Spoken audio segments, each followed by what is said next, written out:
Welcome to the Global Trade Forum, a knowledge sharing and cooperation platform of global thought leaders. Today's topic is current trends and developments in Turkey's naval strategy. And today's distinguished guest is retired Admiral Mr. Cem Okyay, who served as Turkish Navy's department head for organizations, plans, and concepts. We want to thank Mr. Okyay for accepting our invitation. I would like to introduce Mr. Okyay with my first question. Dear Admiral, what inspired you to pursue your current career path and how did you get started? Well, this is an interesting question and takes me back to my childhood in Ankara. I don't know why, but I was passionately wanting to be a naval officer. I really don't know why, because there's no sea in Ankara. What affected me, I don't know. Probably I want to be a part of a bigger purpose. I think, and I remember my walking up to the Naval HQ for the papers, application papers of Naval High School. I graduated Naval Academy in 1990 and then served in destroyers and frigates. And I had the chance to command a Turkish frigate, TCG Gaziantep. It's a Periclas ship, ex-Clifton Sprague. And I was in the group of first crew who we went to United States to transfer the ship when I was lieutenant junior grade. Ship was born when ship was born. I was there, and I'm very proud of it. I commanded that ship because the best job ever. Because commanding a ship is a job that leaves you a huge space for self-actualization. Indeed, Mhm. my HQ career includes Turkish General Staff, Naval Forces Command in Ankara, and Allied Command Transformation in United States. It's a NATO HQ. Uh, Frankly, I worked in mainly operational planning side of the house and concept development as well, and defense planning. The first phase of defense planning, identification of requirements. Later, I promoted to admiral, and then I became a tactical commander of a group of ships in Northern Task Group in Gölcük. 17 Mhm. ships, indeed. Uh, the second best job after commanding a ship, and then I become chief of staff to Turkish fleet, and finally I was the commander of Turkish Strait Naval Regional Command. After retirement, I worked for a naval digitalization project named ORSA in Havelsan for a little bit longer than one year. Unfortunately, the project is frozen now. uh, I hope we have to go this way because I mean the digital transformation one Mhm. way or another. So, frankly, I think there is a need in defense industry for skillful engineers, and proper military expertise should meet to talk about defense industry and to promote products and doctrines, because it is a multidisciplinary area. Not only engineers or not only soldiers, military personnel can manage fruitful consequences. So this is my answer for your question, and thank you very much for inviting me again. And I want to send my best regards to potential viewers. Mr. Okyay, based on your observations and experiences, do you think there is a sufficiently holistic approach in designing and planning Turkish defense projects as a senior retired admiral who served as head of plans, organizations, and concepts at Turkish Navy before? Well, this is a very important question, and probably I will have a long answer to that. But straightforward answer, my first response is no. Because improvisation cannot be an alternative to planning. In our case, long term strategic planning or urging armed forces with what is available or possible within the industry may be very frustrating uh, if challenged in combat. Let me make the first point saying this. We have achieved so much in defense industry. This is wonderful. I want to underline that. But uh, constructive criticism is required. Yes, there is a significant leap, but it does not necessarily mean that it has been managed and governed effectively and efficiently. The best thing about defense industry is, I think, public relations. If there is something that nobody criticizes, then it is only because it's not real. To make it real, I seem to take the burden and voice my criticism while acknowledging its well-deserved successes. There is this Israeli decision-making process, if you ever heard it. They say that, I don't know if it's true, but they say that in an Israeli decision-making cycle, if everybody agrees on the same thing, the last person on the table uh, obliged to oppose, regardless of his concurrence or not. So uh, I think I undertook this responsibility, and in some ways, criticize our defense industry. First, internal politics and commercial agendas must not overcome military added value, because this will inevitably lead to illusions and premature capabilities that are not good enough or not ready for warfighting. In the long run, it becomes very destructive for the business as well. Secondly, the manpower in the sector, in defense industry agency. Now I'm cheating because I note the No English problem. name of it, which is SSB, and I'm going to refer this Mhm. institution as SSB. Okay. The manpower in SSB and our governmental companies, meaning Havelsan, Aselsan, Roketsan, etc.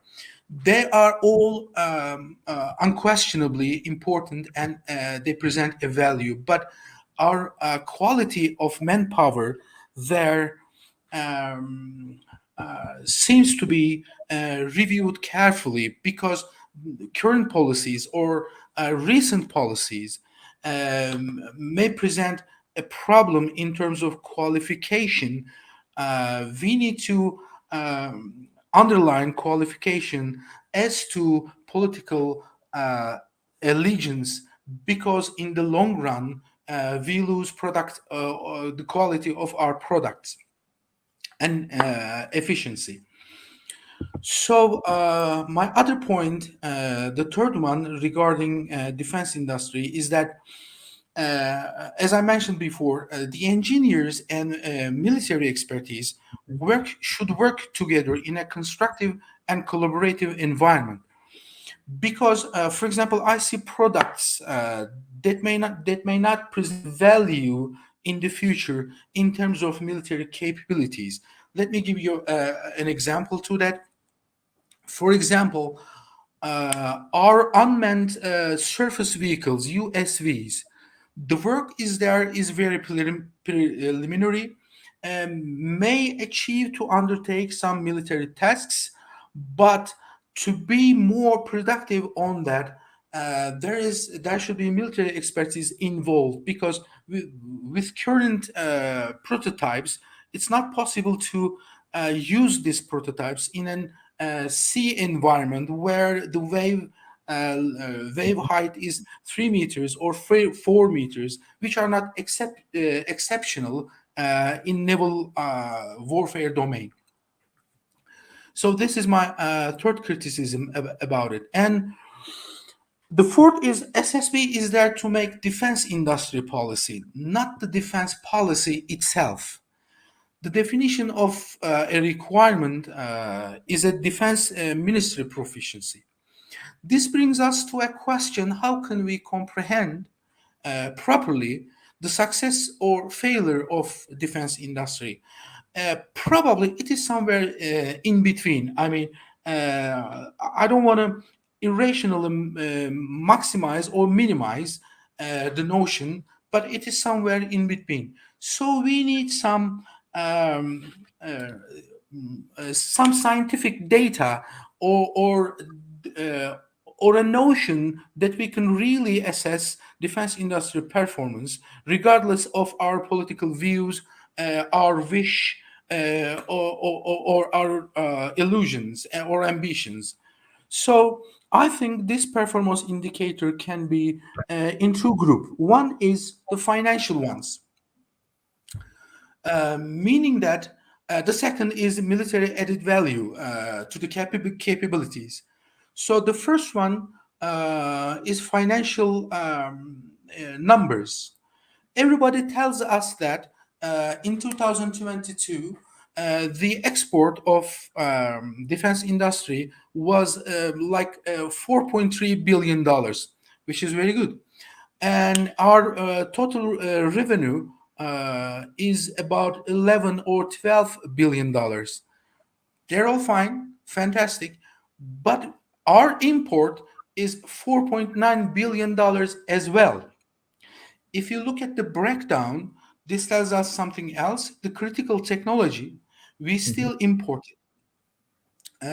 And uh, this is not an answer to the government or management of the industry, because we don't know how much money we put in. There are different numbers out there. For example, President announced in flag hoist ceremony of TCG Anadolu, TCG Anadolu, he said that they're going to allocate $75 billion to defense industry. Is it all? I'm not sure, because I can't see a clear picture. Maybe it is there, but I can't see it. And for example, the budget of defense ministry, probably Mhm. the 25% of it is also money goes to defense industry, because it is the modernization section of the budget. So there are other subventions. Uh, we cannot see the whole picture.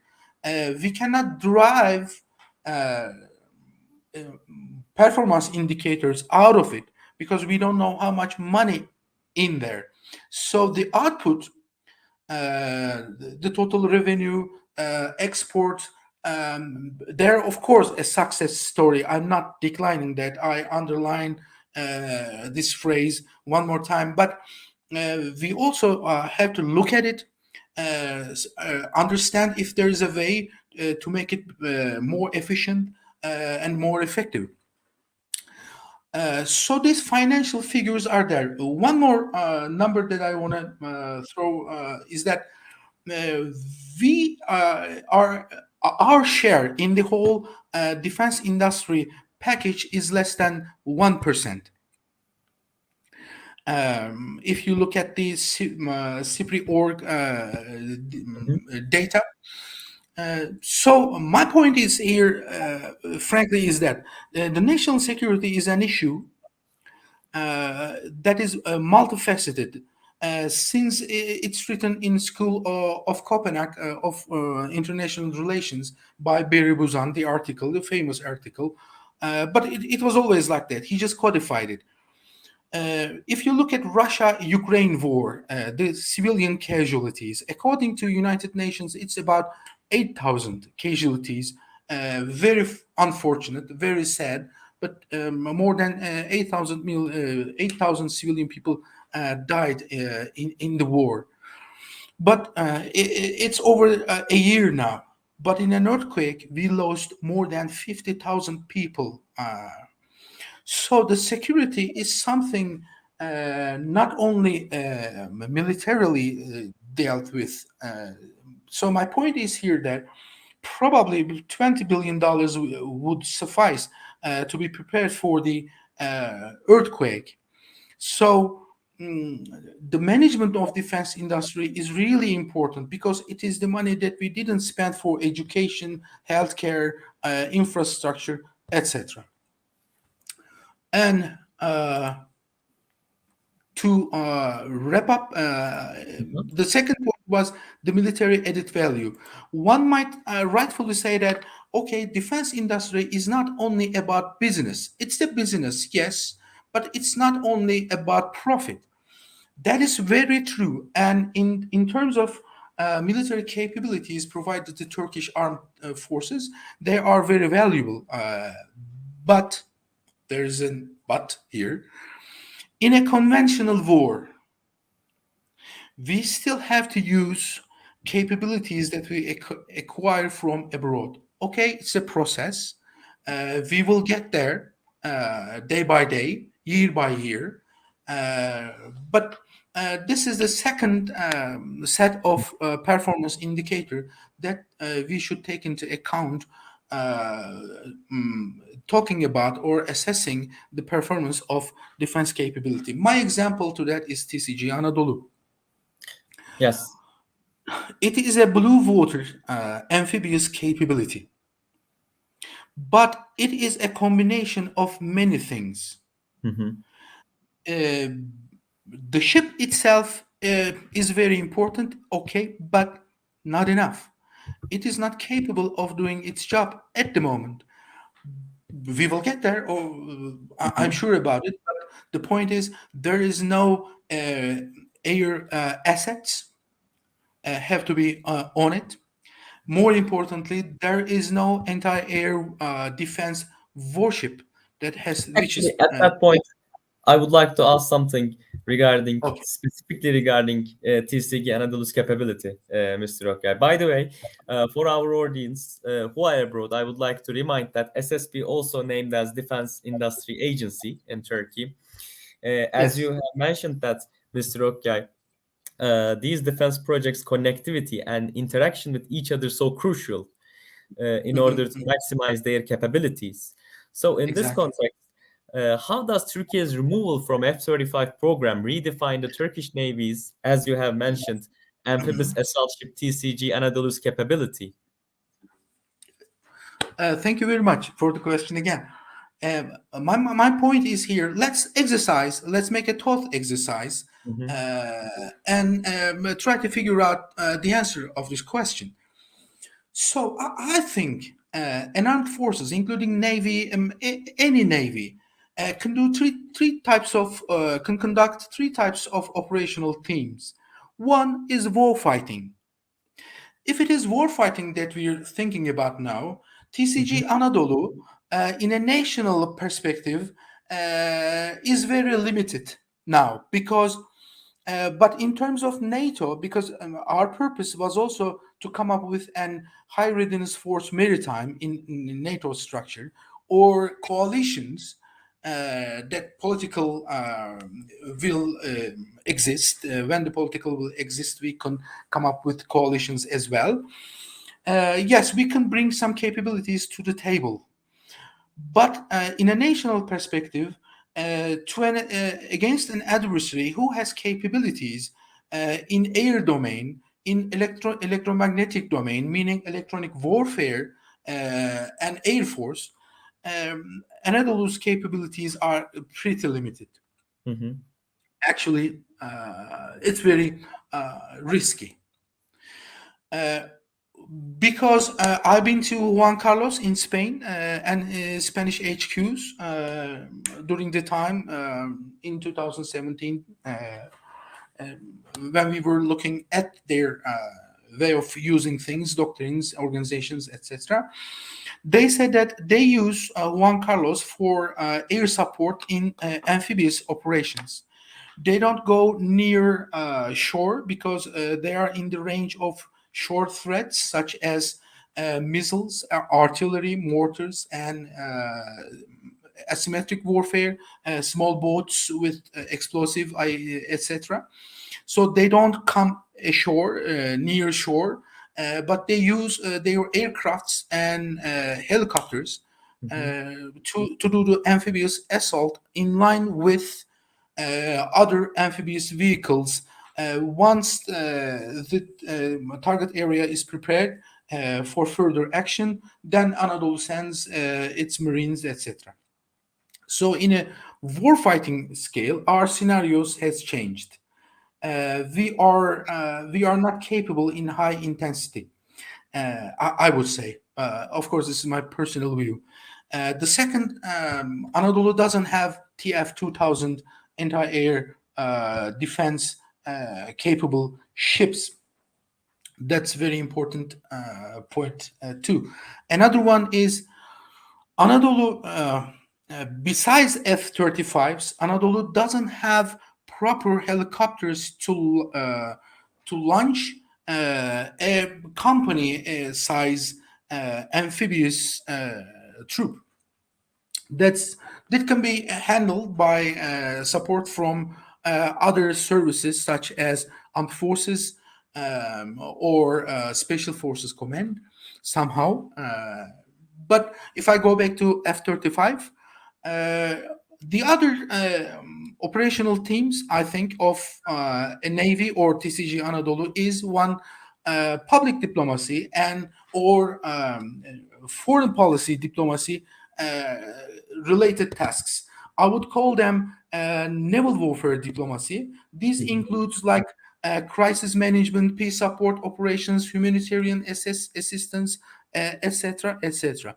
So in this operational theme area, again, if intensity increases in a crisis management operation, such as in Libya, or potential another potential task area for Turkish armed forces is Somalia, for example, because we have our footprint there, we have our investments there, we have our schools and personnel there. So if intensity increases, this is a problem. This limits uh, potential courses of action that includes Anadolu without an VSTOL aircraft. And the third one is maritime security operations. Mhm. Well, we're very comfortable there because we don't expect high intensity in this area. If I wrap it up and summarize, Anadolu, yes, still a capability, but without an aircraft and without TF 2000, uh, our scenarios that we can use Anadolu is limited. Thank you for this Unfortunately. comprehensive analysis regarding TCG Anadolu and its implications on aircraft capabilities. So, uh, Mr. Okyay, because we are delving into discussions concerning NATO in accordance with F-35 program, I would like to talk about other critical mainstream issues, such as the application of AI technologies to the defense sector. In October 2021, in NATO, allied defense ministers formally adopted an artificial intelligence strategy for NATO, for the all allied Mhm. nations. What do you think regarding the current adaptiveness of Turkish defense sector to AI technologies, and maybe also as well as the usage of big data in their business Mhm. operations? Well, NATO, frankly, initiated working on emerging and disruptive technologies. Thank you for the slide. Emerging technologies um, in late 2010s. So probably it was 2019 they come up with a EDT, meaning emerging and disruptive technologies, uh, EDT, strategic implementation plan. And the definition of both emerging and disruptive technologies is specific. Sometimes we use it so generally. Emerging technologies are the ones that are going to impact alliances capabilities in next 5 to 10 years. So technologically, they are more mature. If you look at the slide on the right side, technological maturity, emerging technologies are generally technological readiness level above five technologies, such as artificial intelligence and big data. But quantum technologies are below TRL 5, so the expected outcome of biotechnology and Mhm. other ones listed in NATO STO publications are expected to bear results 10 to 20 years. They cannot be foreseen at the moment because the technology is not that mature. At But that point, there is no prepared stomach, isn't it? No, maybe about data, but for the others, no.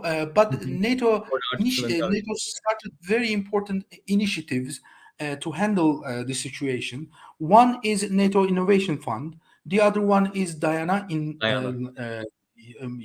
UK, and they took some steps addressing political issues regarding emerging technologies. These are space technologies, big data, artificial intelligence, and there are two others which I can't remember at the moment, but I'll check and tell them as well. For example, NATO established a space center in Ramstein under the Air Component Command. So they are taking serious steps under the umbrella of NATO Diana and NATO SDO. So I think the Gartner hype cycle on the left side represents a very good notion. Mhm. This social or sociological aspect of expectation from a technology. When it appears, it triggers a high expectation. Expectation rises quickly and very steeply and reaches a peak point. For example, artificial intelligence. We want to use artificial intelligence everywhere until we realize its limitations, risks, etc. And then it goes down sharply, sharper indeed. Uh, and then it comes to a point that there is an disillusionment of the notion. But at that point, the studies and all the effort on this area becomes more realistic, understood, and then we begin to go up the slope of enlightenment and Mhm. plateau of productivity. This is the point where a good stuff comes out. So I think our defense industry is like that too. we are Where are uh, you now? going we are on the peak of inflated expectations.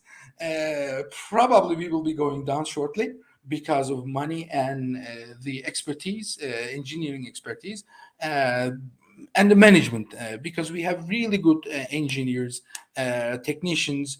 I have to give their well deserved applause to them, especially to Sash. I have to underline them. I think this is where we are. So when we're talking about technology, we should be aware of it. And another criticism that I have for our defense industry is that we don't care about technological maturity steps. We come up conclusions real quick, but we have to test them in an environment that resembles as much as possible uh, the real combat. Otherwise, we will be in trouble Yeah. when the time comes. This is not good for the business either because you can export Yeah. things, but if they are incapable or if they are seen that as incapable in a real action, then it's not good for the business either. So after this explanation about the big data, I have to say this first. In order to talk about artificial intelligence, we need to have data. Not We have to have big data. If we don't have big data, there is no use of talking about artificial intelligence. So when I look at US, UK, how they do it, first they come up with a digital transformation strategy for their Ministry of Defense. Thanks. But this strategy comes in line with their national strategy. If you look at our case, we have an office under presidency, digital transformation office. They did a lot of good stuff in terms of e-government, e-devlet, and their associated implications or applications in different ministries. But Ministry of Defense came lagged. I mean, Mm. stayed behind. So the first thing I think we should do is we should come up with our enterprise architecture in data, in application technology, etc. And then we should initiate immediately our digital transformation in defense ministry domains, including Navy, of course. And then uh, we have to initiate a work just like other countries such as United Kingdom, such as United States, because they put out a digital transformation strategy, a vision, and then they come up with a data strategy, and then they launched artificial intelligence strategy. So there Strategy should be a means coordination between the yes, organizations in order to exactly. create a multidisciplinary approach. Exactly, and the strategy is about ends, ways, means, as you may Mhm. know. Uh, this is the tripod of strategy. This is an international definition of it.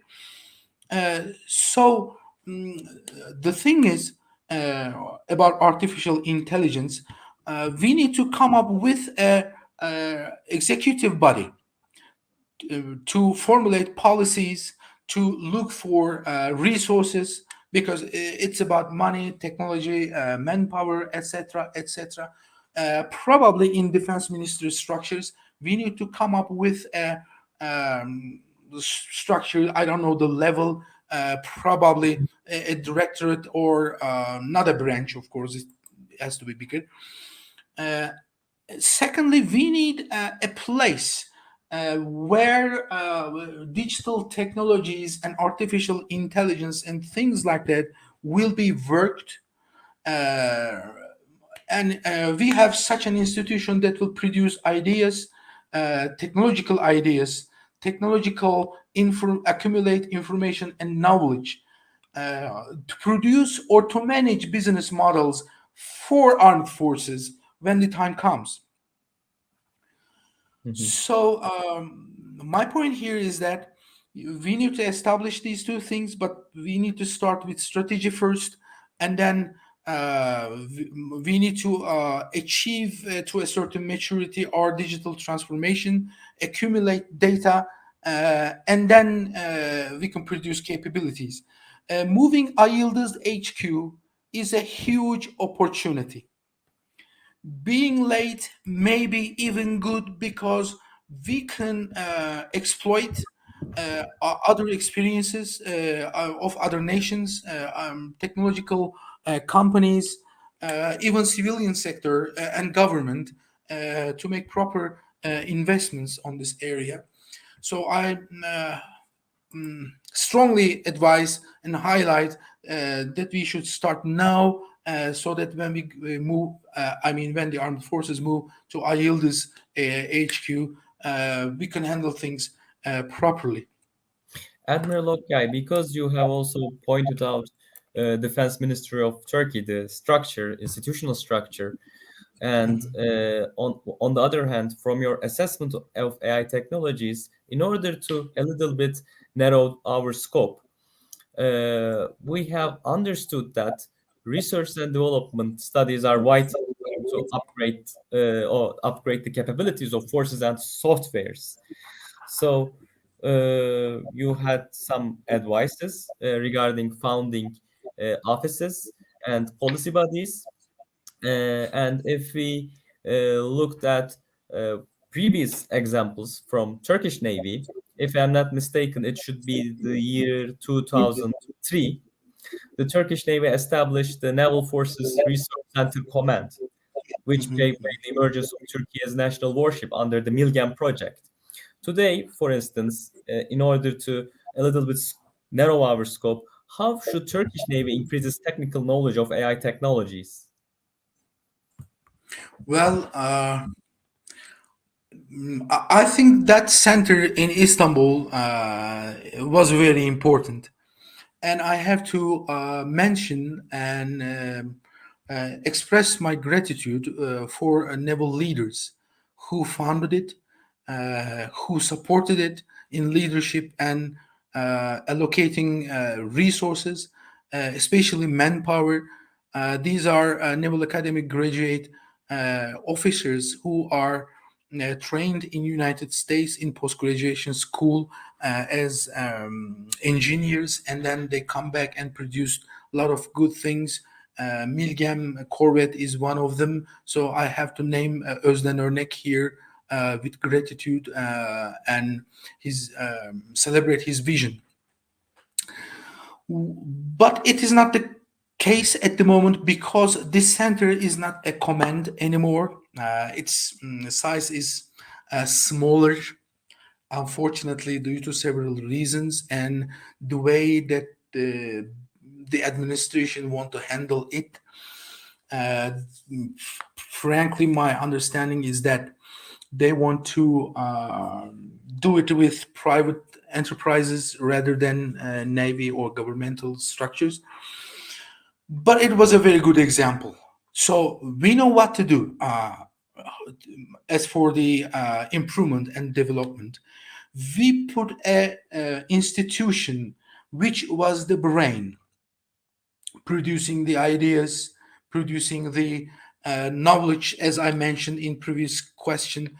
So in artificial intelligence, it is the same thing. Uh, at the moment, Navy or armed forces, or from now on in the future, may not have the resources to produce such capabilities in house.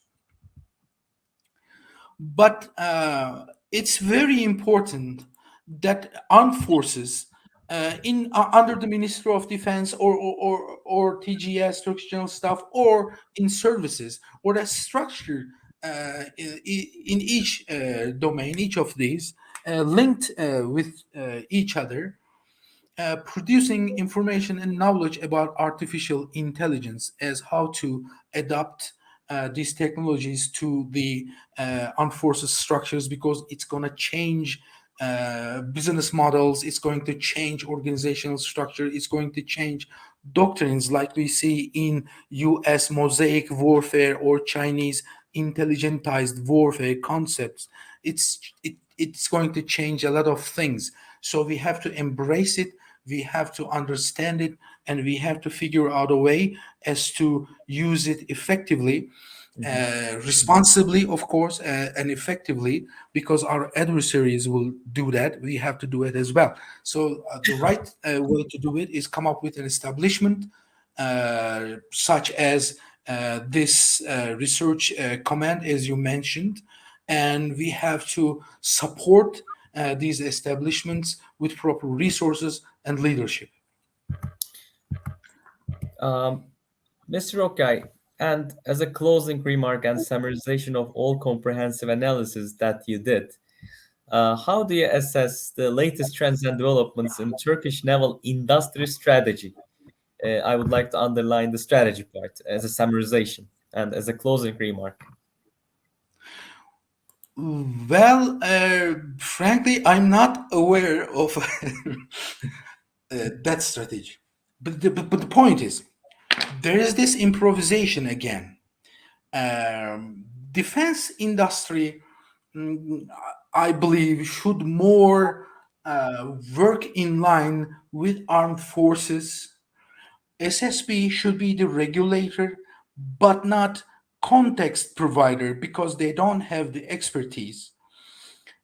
And from that on, we improved our capabilities in civilian shipyards, companies. That is true. But we have to really look at Navy's future concepts, because there is Navy operational concept looking out to 20 years. But in defense planning, we missed something else. The way we work is comes with a national defense policy. It comes as known as Milli Güvenlik Siyaset Belgesi, or they say it red book, but it's actually blue. I don't know why they call it red, but uh, and then comes military strategy of Turkey, written by Turkish General Staff, which is called TÜMAS in short. Türkiye'nin Milli Askeri Stratejisi, Turkish National Military Strategy. And then General Staff comes up with an operating strategy concept. So the concept identifies the capability needs, and then services come up with their concepts addressing these requirements or taking on the tasks from that. There are some missing links that NATO and other Western nation does. Before all of this is the future foresight, strategic foresight. To understand future trends, political, social, economical, technological trends, and then technological analysis come in the picture. There is also assessment from foreign ministry and other ministries as well in this process, in the national defense policy process. So the accumulation of this information and knowledge provides a guidance to defense industry, should provide a guidance to defense industry. And then we should come up with capabilities for our own national armed forces. But of course, these companies may look out to other geographies, to other countries, to provide solutions to their requirements to make money. I understand that, and this is very valuable as well. But this is how I see it in terms of coming up with a defense industry strategy for naval forces. There is a political decision behind it. There was this debate. I mean, was Anadolu necessary for Turkey or not? I'm in the side supporting such an initiative, but this is a political question. It's a policy question. Should be answered by politicians because it is the money that we didn't spend for training, education, etc., etc. But I support the initiative because Turkey is growing. Turkish economy, okay, now it's a little complicated, but the potential is there to again rise up. And when we are there, we need to secure our interests, our cooperations, politically and economically. There, we need to protect this with military or support or complement this capability with military capabilities as well. So we need TCG, Anadolu, and Blue Water capabilities. Mr. Okyay, this is the end of our interview. Thank you for your intellectual and analytical contributions. Do you have anything to add? Thank you very much. Frankly, this was the first occasion I'm in an interview. I am in a digital interview. Both are new for me, but I enjoyed it a lot. I Thank you agree. very much for your invitation and enlightening questions as well. Thank you so much. Have a nice day. You too.